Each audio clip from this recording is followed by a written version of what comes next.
Բարև Գագիկ ջան, Բարև ձեզ։ սկսենք մեր հարցազրույցը։ Սկսենք։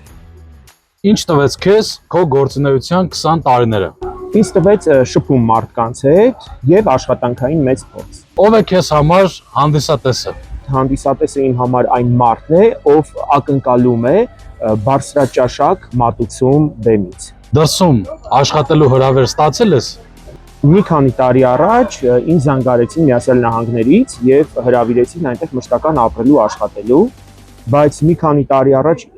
իմ մոտ այնպիսի վիճակ էր, որ անձնական ու գործնական առումներով հնարավոր չէր այդ ամեն ինչը թողել ու գնալ։ Դրա համար ես չգնացի, բայց ճիշտն ասած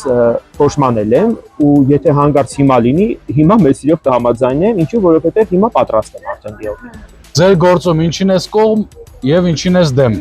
Գիտես ինչ, հիմա ասում են, որ կապիկի դարա ու պետքա կապիկություն անես, որ քո գործերը լավ լինի, բայց ես կարծում եմ, որ կապիկություն անում են կամ կենթանաբանական այգում կամ կրկեսում ու առհասարակ կապիկներն են ընդունում կապիկություն անողին, այ ես դրան եմ դեմ։ Ես կողմ եմ նրան, որ պատվիրատուները ընդունեն քաղաքակիրթ հանդիսավարին ու իրենք էլ լինեն այդպես։ Ինչպիսին պետք է լինի ժամանակակից հանդիսավարը։ Ժամանակակից հանդիսավարը եւ առհասարակ մարդը իմ կարծիքով պետք է լինի այնպեսին, ինչպիսին որ կա եւ քիչ ընկնի այն ամեն ինչի յետևից, ինչ որ իբր թե ընդունված է։ Այսինքն, սենց ասեմ, թե հագուստի, թե խոսքի տեսակետից դու պետք է լինես հնարավորինս ինքնատիպ եւ հենց ժամանակակից լինելը մարդու ինքնատիպության մեջ է։ Ինչն է կարևորում հանդիսավարի մեջ։ Մեր գործում արկային ռաբիս ու քյարթու էլեմենտներ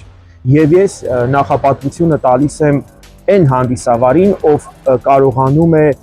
այդ ֆորմատով չվարել, այլ լինել հնարավորինս ինտելիգենտ եւ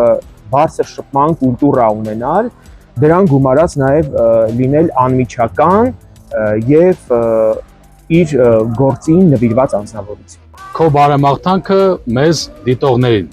Գիտես ինչ, ագրեսիան շատ է ու առհասարակ ես զգում եմ, որ լարվածություն կա մարդկային փոխհարաբերություններում, ես շատ եմ ուզում, որ մարդիկ ապրեն փոխադարձ սիրով, հարգանքով եւ մեկը մյուսի նկատմամբ տածի բարեհամբույր ու բարեկիրթ վերաբերմունք, որը շատ կարեւոր է։